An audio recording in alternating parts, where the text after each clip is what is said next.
Listen. Like this rugby is a different type of oven. The heat is on.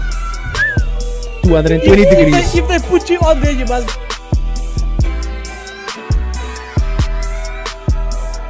They are dominating on the European circuit right now. From Stormers.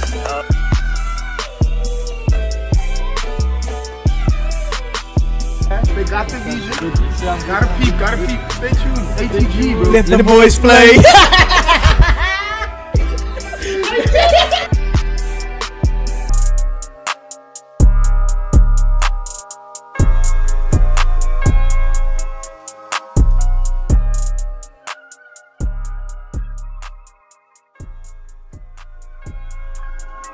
So today we're doing things differently. We have a nice collab with ATG Media, ATG.Sport and Tram-Talk. Today we get to do something that I've been wanting to do for quite some time. We get to do an interview with a good friend of mine. So the thing about this is we're going to be doing a couple of interviews with rugby players. Not only players, but like staff and managers, just the whole spectrum of rugby, and just see eyes through different people's lenses. And today we get to see through the lens of ATG Media. And today we get to interview a good friend of mine, none other than Lord Che Klaasen. Good, man. That's nice. It's nice to see you after all this time. Yeah, it's nice to be here. Like, we've been planning this, and I'm glad we can make it happen.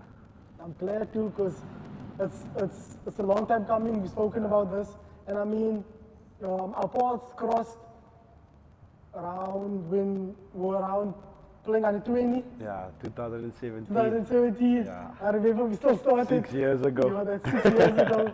That was all the time for SYC. SYC, yeah. SYC. If you know, you know. you know. If you know, you know. So it was nice getting to know you, and I mean, I know you before the Threads. Yeah. And I remember the first time seeing you play was that game against the game against Girls. Remember that game? Yeah, They had to split under 20s in two teams, and then you were the captain, and then I was vice captain. I don't know why. But Coach Dobie, I appreciate it. I don't know why. But that's where I saw your leadership in that game. You played a very good game. You scored a couple tries, made good meters. So I've always known you as an explosive player, and a lot of people that have watched you playing, like where you are playing now, you're playing for CPUT, they see how you're playing, and most of them only know you on the field. They know you're explosive on the field, but how is Che off the field? How did this rugby journey begin for you? Yeah, well, it began way back, you know, from an early age. Like, my family from my mother's side and on my father's side, both were really into rugby. So I've like always been around rugby, and like I've been playing it since a small boy, you know, watching rugby, watching club rugby especially. Yeah. And like, that's why I got the love for the game, and like I always knew from the beginning I wanted to be a rugby player. I want to be a rugby player, and like it's actually going like it's planned, like it was planned. So when you first started, when did you realize that rugby is for you? When did you realize, when people around you also started obviously telling you, okay, you're very good, but when did you realize that, no, this is not just a game anymore, but you can actually take it further? At a young age, like when I go back to under 7, under 8, under 9 rugby, Go for like the rugby. you know, when the fields are still wet and you're there barefoot. Around then, like I really saw like, wow, there's actually something, and I'm really blessed to have like a support structure with my brother and them, and he also was the one like that told me, listen, yeah, you can make it. And then later on in my rugby journey, like under 17 is when I like got my first provincial colours for rugby. I played ball on 7s at the time. Yeah. And like that was actually the time where I was like, okay, I can actually make it, you know.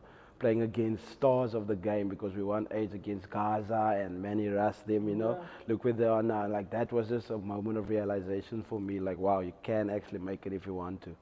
I'm glad you brought up that story, because you've spoken about that story to me about when you played that infamous Sevens game, Poland versus BP. Who was on that team against you that day? Yeah, they were loaded. Like our Boland Sevens team was a good team. Yeah. We were a good team, and like then we came into the semi-finals of the Craven Week Sevens against Western Province, and they were loaded with Damien Willemse, Manny Russ, Kanya, Muller Doop, Muller Ace. And like that was the type of talent we actually had to go and like, it was over before it started. But so you say you used to like challenges, and what for you has been the biggest challenge like on the rugby field, or what regards to rugby, your biggest challenge that you had to overcome? Biggest challenge for me was like it's all mental when you think about it. A lot of people think it's physical, but like for me it's all mental, because like you want to make it, everyone wants to make it, and like at the end of the day everyone's not gonna make it, but like are you willing to work hard? That's the main thing, and like that's where like the good are separated with the great. Like what are you willing to put in to get what you want? And like that's the tough part, you know. I mean, like making a name for yourself, that's the most challenging part about rugby, and like taking it from there, you know, one step at a time. That's something good that you brought up, the mental side of the game. I mean, a lot of people don't realize like how it impacts you mentally off the field, like not just with coming back from injuries, because we know when some guys come back from injuries, they still have the mentality of thinking, I might get injured again, so they don't play the same again. But there's also other elements like in your personal lives and things of not getting selected. A lot of guys maybe just overlook it, but after a while it starts eating on them. So different people have different methods of overcoming this mental block, because mental blocks, you can't really put a time frame on it. You have to be patient with it, obviously. But what is your go-to when you're working on something that when you have like a mental block? Like you said, injuries, it's a part of the game, but not many like understand how tough it really is. Like this year, I broke my wrist. Second game into the Shield. It's really tough, you know, because what people see, they see you get injured on the field, but after that, you know, the behind the scenes, they don't see it. Like the boys usually you go into a dark place, you know, like wow, I'm injured. Will I be the same if I come back? What if I missed opportunities and all that? But it's a really tough place to be in. That's where the mental aspect actually plays a big role, because you need to be able to lift yourself up, and your support system is also important. You know, people around you, how they keep you up and how they uplift you, and like it can get really tough. So yeah, that's basically how I take it, you know. Personally, I just tell myself, listen, this is part of the game. These things happen. This isn't your first injury. This comes with the territory, you know.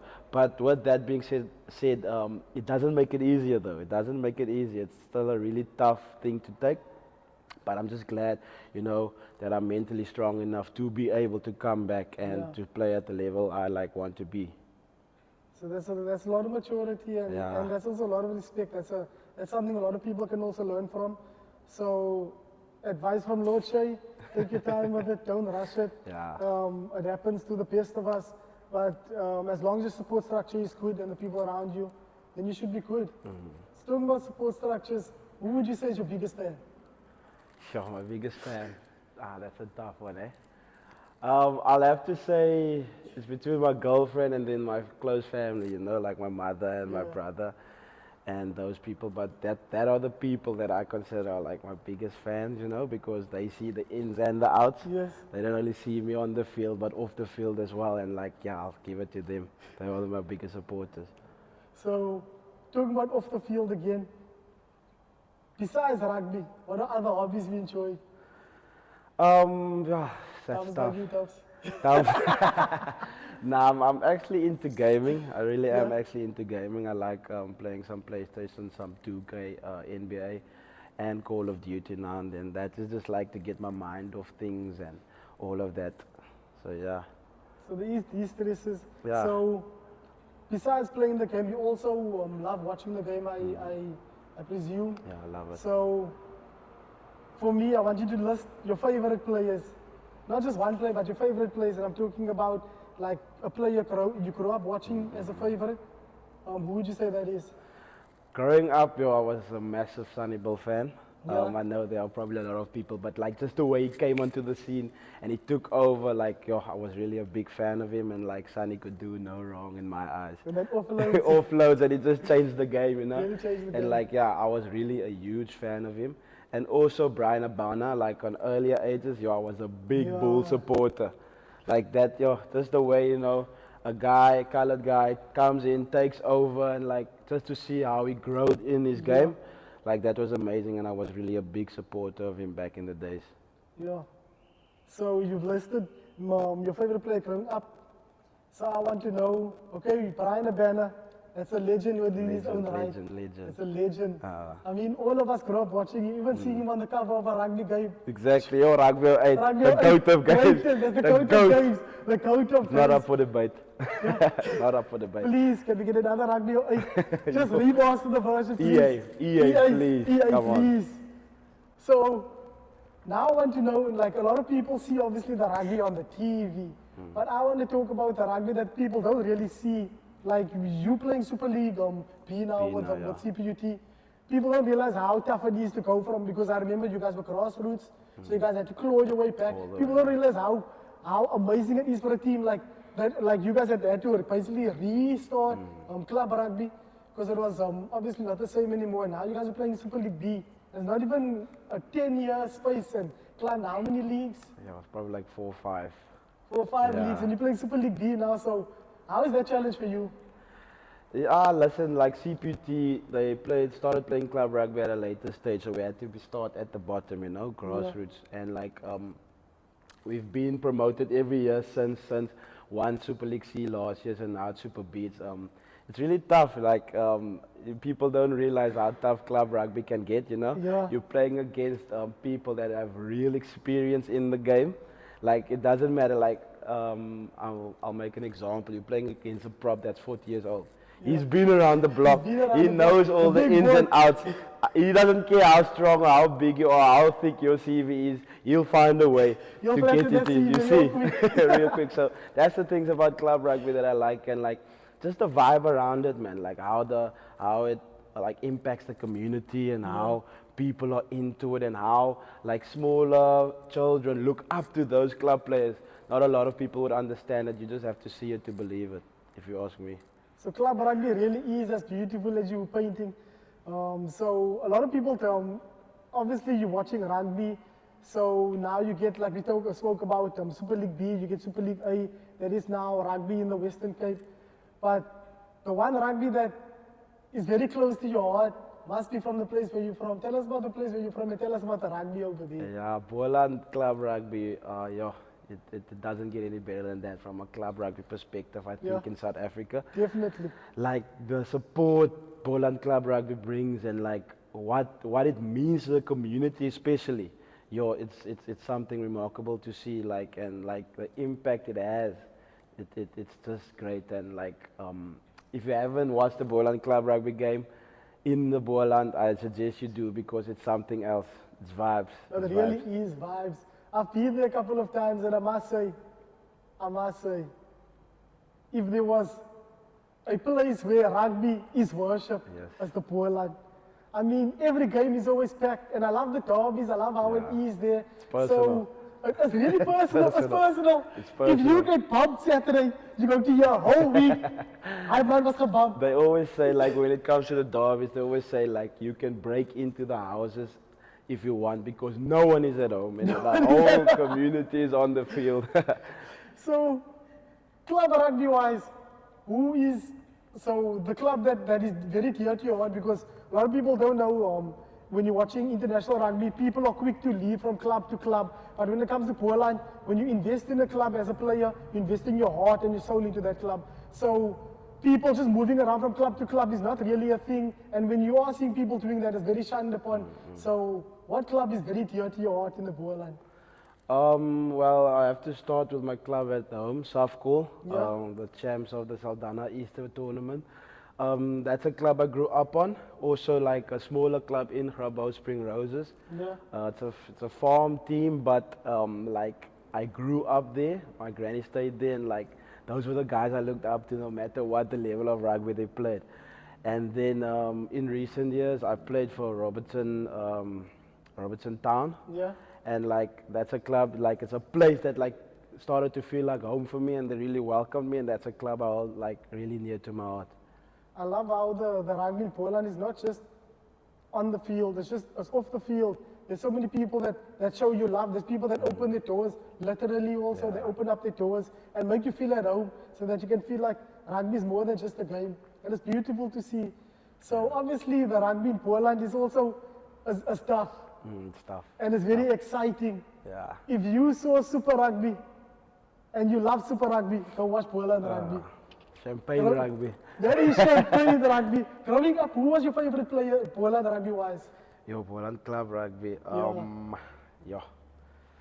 Growing up, I'll have to say it's my cousin, Che Klaasen. Yeah. When he was came straight from school, while he was still in school, he started playing some club rugby there, and it was just to see what he does and how he plays the game was really remarkable for me. I have to say it was just something else. And obviously your cousin climbed to the heights higher than Poland Club Rugby. Yeah. He played Super Rugby for the Kings. Yeah. Brilliant player, I must say. Is there any few things from his game that you took away and that you added to your game also? Yeah, when I look at him, it's I haven't learned much from his game because he's a center, but the way he was and the work ethic he had, that was something that stood out for me, and that was almost like something that said to me, this is what it takes to play on the level that he played at. So more off the field, how he was and the work he put in, that's the most what I learned from him, if I have to say. That's something that's very, very beautiful and very good to learn. Yeah. And you obviously have young players and young people also watching up and looking up to you. What would you like to tell the young players with regards to if you want to reach a level of where you are and surpass it? What is the one thing that you will give them that will not really add to their game but add to their character? I'll say like I said earlier, there's a lot of guys who wants to be at the top, So at the end of the day, you need to make sure you outwork those guys, because if you're not going to work for something, you're not going to get it. And if you get it, it's not going to last, if you understand what I'm trying to say. So you really do need to put in the work. When no one is watching, they said trophies and championships aren't won on the field. It's the work you put in before that, you see. And that's what people don't normally see. And the guys at the highest level, they really put in a lot of work. And if you aren't willing to do that, I don't think you'll make it. So you definitely have to put in the work. Yeah. So if something that, like they say, something worth having doesn't come easy. Yeah, exactly. And I watched a video where this one soccer player spoke about success is this small, literally. But working for that level of success, you have to put in so much work. And go through so much stuff. So much stuff, so much hardships, putting up the numbers every day, putting in the work just to taste this much of success. And success is sweet. It is. So now we're talking about the work off the field. What is your favorite workout on the field? And what is the one that you dread? The one you don't like but you have to do? Yeah, the one I hate the most is easy, bronchitis. Bronchitis. Bronco, it just stays tough. It doesn't matter how fit or unfit you are, it will stay tough. And then something I like is just normal drills, attacking drills and all that. And I like some line-outs as well, line-out training. So, your favorite player right now playing URC? Right now, this year? Right now, this year. Stuff Currie Cup. I have to give it to the boy. Have to give it to him. I have to give it to the boy, man. See, just because we know where he came from and how no one actually almost saw him. Yeah, no one really. Everyone saw his potential back then already, and we saw how good he was back then, and to see where he's now, it's just it's heartwarming. It really is. So yeah, he's my favorite player, hands down. And that also comes back to what we spoke about earlier on. We were fortunate enough to see how much work he put in, and he was a real professional on and off the field. Exactly. He's someone that's very humble, and also a player that people can look out for. So Currie Cup is currently your favorite player, URC. Now, I don't want you to be biased. Favorite player international-wise now? International-wise. You already chose Currie. Yeah, no. I'll have to go with Artie Sevilla. We play the same position, and the things that God does on the field, he's a beast, and he's probably one of the best in the world right now in general, must say. So we give it to Artie Sevilla. We give it to him. So, who do you think is going to win the World Cup this year? Definitely Springboks. I think we have the squad and we have the experience. So yeah, I think we're going back to back. Going back to back? Back to back. You're going to back to back. They have to do it back to back. So obviously you have the love for the Springboks. Yeah. Who's your favorite Springbok? Favorite Springbok? Can't say Currie probably. Let's see. I don't know why, but it's between Ivan Roos and Jasper Visser, both of them. Wow. Like again, play the same position as them, but like those two guys, they are just beasts. They're all beasts. Yeah, they are just on another level, and like both of them, two opposite games, but both very, very physical, and yeah, that's just something I like. So coming off, the Varsity Shield was different this year. UWC was back in the Varsity Shield. We had teams like Matibas in the Varsity Shield. And before that, a lot of people remember you guys winning the Varsity Shield with people like Randy Parankais. How was it for you experiencing that also? Because obviously you also won it. How was it for you? So yeah, 2021, first year, I played for CPUT actually. Back in the bubble COVID days. Yes. So we won the Varsity Shield, and Randy them and those guys won it in 2019. Yeah. So we were actually back-to-back champs, and then going off that last year, made the finals again. Yes. Lost at the death due to that penalty try. I remember. It was tough to take, and then this year, UW's finals, it was a tight one, could have gone either way. Yeah. We almost had it there at the end, but yeah, but though the past 4 seasons I've talked about, this says everything of CPUT rugby, that you actually want to know the consistency. To be in 4 consecutive finals, like it isn't by luck. Definitely and I think winning 2 out of the 4, 50% strike rate, could have been better, but like it's not bad either. So yeah, it's tough to take. It is really tough to take, but that's rugby. It really is tough to take, and a lot of people, obviously consistency doesn't come easy. Consistency, you build small habits, then after a while they become something. So what do you think, your team, obviously you came into the team and they won a trophy already. So a lot of teams, after they win something huge, everything dips. But for you guys to still keep that consistency, how was it like beginning the season and beginning of training, not even playing matches, when training started after you won and you had to hit the ground running again and not stop? I think the guys in 2019 just proved to us that CPUT can take it. Like we have the potential to win the Varsity Shield, and like taking it from there, we just kept that high standard, and like we do really train really hard off season. They pay a lot of attention to our fitness, and like yes, it's not nice, but at the end of the day, we always reap the benefits of it. So we kept up to that high standard, and I think that is what kept us consistent throughout those 4 years or 4 seasons. It's nice to see teams that have consistency and teams putting in the work. And obviously every year it's different. Every year you must rebuild because you lose players and then new players come in. How is it for new players? Do new players adapt quickly, or how do you guys help new players adapt to get into this winning mentality or this consistent mentality? Because obviously a lot of players that helped you maintain the consistency leave, and then you get new players coming in, the new crop. How do you guys start? Like, obviously it was different for you coming in. So I just want to know, how was it for you coming in? How they helped you join the culture, and how it was for you also as a senior having to do exactly the same thing, completing the cycle? I think the culture surrounding CPUT rugby is a good culture. It's very welcoming for you coming in. You don't feel like, come on, I still feel like out now. They welcome you pretty well. And that is one thing we like throughout the years, we prided ourselves on. If you think of it, like we welcome the new boys, you're one of us and all of that. And it's been like that and it's still like that to this day. So that's why guys coming in their first years or whatever, they really feel welcome and they perform at a high level even though it's their first year coming in. It's very nice to see that you guys have a proper team culture. I mean, I could see it firsthand. And the one thing that I would say that I do miss about CPUT, okay, we love Mendoza Stadium. We love it, we love the vibe. But I miss CPUT playing all the way in Wellington. I remember when I watched CPUT versus UWC in Wellington, that vibe was something else. They had that flavor of bola, the rugby. Yes. Don't you miss that? You wouldn't, if you could go back, or if you could choose between the two, would you choose Mendoza or Wellington? Like I'm on Wellington campus, you know, and people still ask me to this day, listen, when are you gonna play here?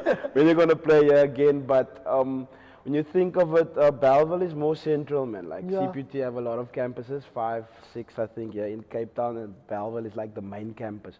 So in order for everyone to be there, and like you saw, it looked at Mendoza, you know, Yeah, it's packed, it is 360. So like I think Bellville is better in that sense, but the vibes and all that in Wellington, I know what you're talking about. So, I just want to say, you already said, okay, Mendoza, we understand, it makes more sense to have it here. But what we like to ask CPUT Sport, CPUT Rugby, from Tram-Talk and ATG and from Lord Che Klaasen, we like to ask that, give us one game in Wellington, please. Just for the culture. One game in vibes. Wellington. I promise you it will be packed. One game in Wellington. And then we'll have the whole media coverage, everything. One game in Wellington. Nah, I won't mind either. It would be nice playing there. But rugby is a beautiful game. It's a lovely game. So there we have it. We had the opportunity to have a conversation with Lord Che Klaasen. So I'd just like to thank you for coming on the show today. We appreciate your time. We appreciate that you could come to us out of your busy schedule. I mean, I know your schedule is busy. Yeah. I know your phone is probably ringing right now because you have places to be and people to see. But we appreciate it, man. I mean, this journey started years ago, and I just want to wish you the best of luck. Enjoy the rest of your year, the rest of your career. Achieve the goals you set out to achieve. Tick all those boxes. Go finish that degree that you were talking about earlier, and just show that you can have the best of both worlds. Gone are the days where you have rugby players that have nothing up here. Yeah. Rugby players that get Yeah. degrees and CVs also. So your inspiration for the players coming up, especially in the place where that you love the most, Karabou. So thank you for coming out today, and good luck. Thanks for having me, legend. That's always great, and I just want to wish you guys also the best, and like in your journey going forward with all this. You guys really have a good system in place, and I really hope you guys make it. I appreciate it. Just before we end things, I don't want to be in trouble by anyone, so I'm going to ask you, do your shout-outs before people's girlfriends and parents phone me and tell me, why didn't you give me a shout-out? Is he hiding someone? So please give a shout-out there for the fans. I just want to People give a close to your heart. shout out to the fans you send, people that maybe look up to me or whatever. And then just to my family and my girlfriend, all of you. Appreciate everything you do. So yeah, that's the shout out. There we go, another episode of ATG and Tram-Talk. Let's go.